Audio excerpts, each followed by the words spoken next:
I thought maybe they'd hear I was desperate and put me on a payment plan, said Mr. Velasquez, now in his third year at Harvard Medical School. The company refused his pleas for a discount, so he worked overtime to scrounge up the money. After purchasing the package, he checked his bank account to see what remained: $4.80. Wow. It's so much harder when you don't have money. That excerpt that I just read came from a recent New York Times article entitled, "I have a PhD in not having money," which I so fully identified with. And I know a lot of people probably will too. I really enjoyed this article because it highlighted the particular struggles that med students from low-income families face. And if you guys watch my other videos, you know that that's my story. So the article stated that 10 years ago, a national study found that over 75% of medical students came from the top 40% of family income in the US, representing an annual income above $75,000. And according to the Association of American Medical Colleges, in 2018, that number hasn't really changed.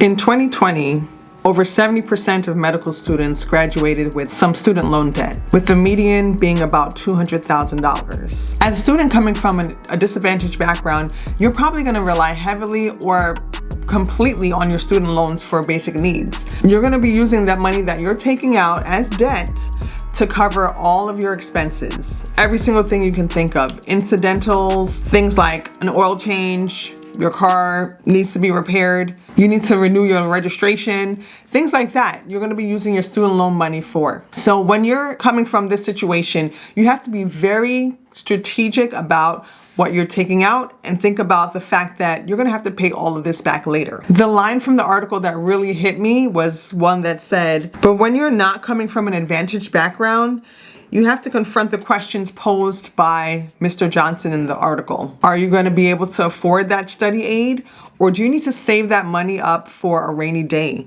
As one of the other medical students mentioned, he was weighing the options of using his money for a study aid or to save it for a rainy day if one of his family members became sick, because they may ask you for money to help them, because again, the background is not that of means. The truth is, a lot of your classmates might be coming from families that are well off, or even legacy families that are already aligned with doctors. I noticed that when I was in medical school and I went to an HBCU, that a lot of my classmates did come from families of doctors or of families of means, as well as many of my classmates being in the same boat as me, coming from lower income backgrounds. So we all had to figure out, those who were like relying 100% on student loans had to figure out how we're going to make it work, how we're going to pay for all of the things that medical school requires, all of the study aids that you have to purchase in order to do well on your exams, and how much they cost.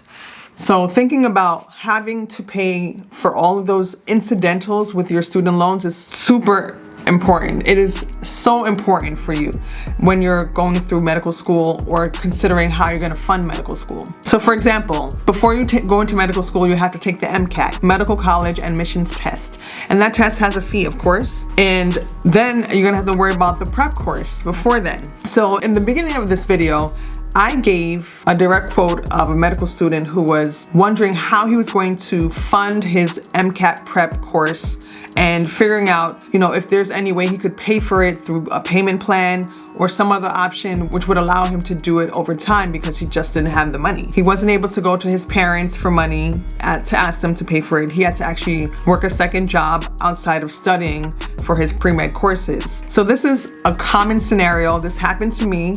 I was also working all throughout college, and at the same time being a college student that was pre-med, I was worrying about doing well on my pre-med courses and having enough time to study. So that's something that you're gonna face if you're in the same boat and you're trying to balance both, being able to earn money because you really need it, and also being able to excel in your courses. So a pre-med student taking the MCAT really has to worry about those concerns, plus you will most definitely benefit from doing a prep course, which are not cheap. Most MCAT prep courses range from about $1,000 to $1,300, and that's something that is colossal if you don't have the money to begin with. Other incidentals along your way are going to be after your admission to medical school, you're going to be going throughout your studies, being ready to take different exams along the way.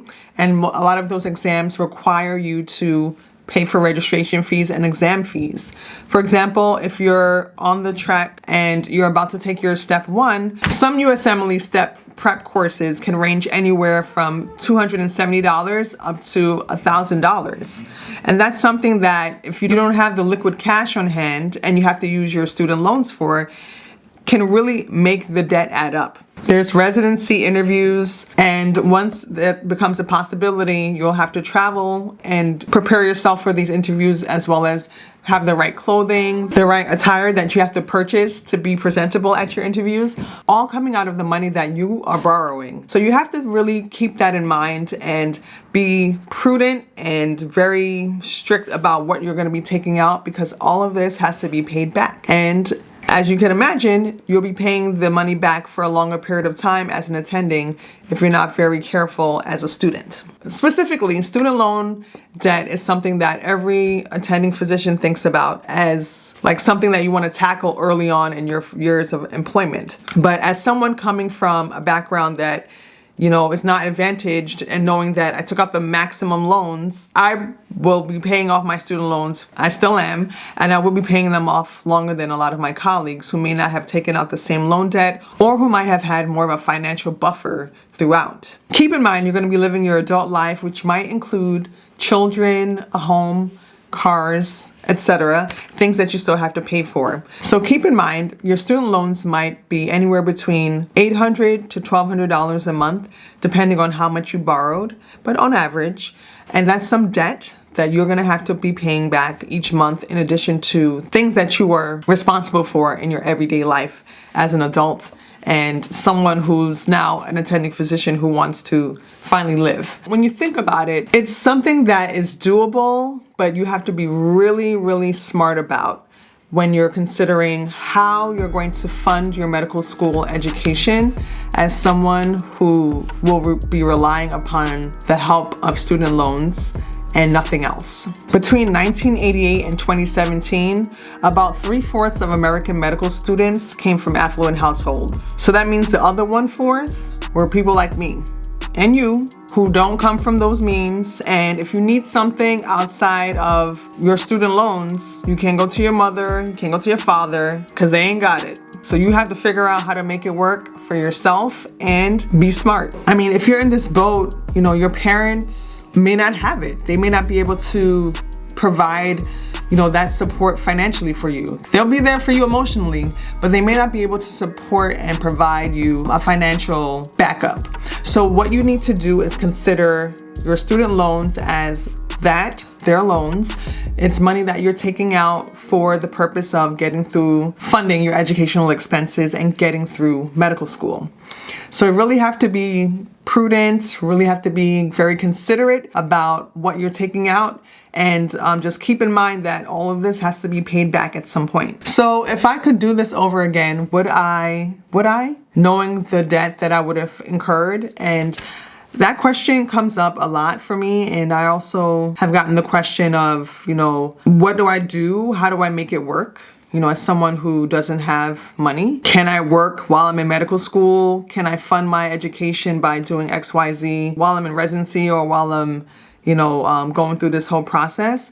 And the answer is no. You're not going to be able to work while you're in medical school. You have to focus your energies on studying and training, and it takes up pretty much all of your time. So yeah, you can make it work by funding your education with student loans. And again, like I said, you really want to think about it very carefully and cautiously as far as how much you're taking, what you're spending the money on, etc. And would I do it again? Absolutely. I really do feel that if medicine is your calling and you are very much devoted to this, that the process of getting there, though it's going to be harder because you have to pay back loans, it's still worth it in the end, because you're doing something that you're passionate about and that you love. And your life will probably be less happy if you were doing something else, I'm sure. So I really want to encourage you guys to go for it.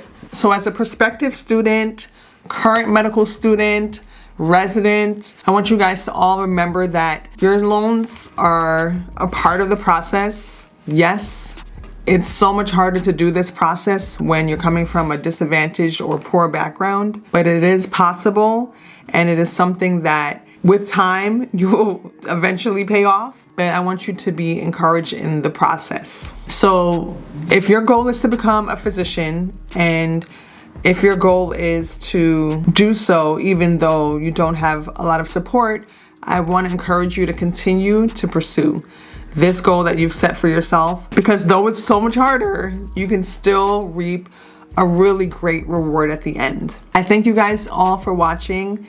Stay safe. Please don't forget to like, subscribe, and comment, and I will see you guys on the next video. Take care.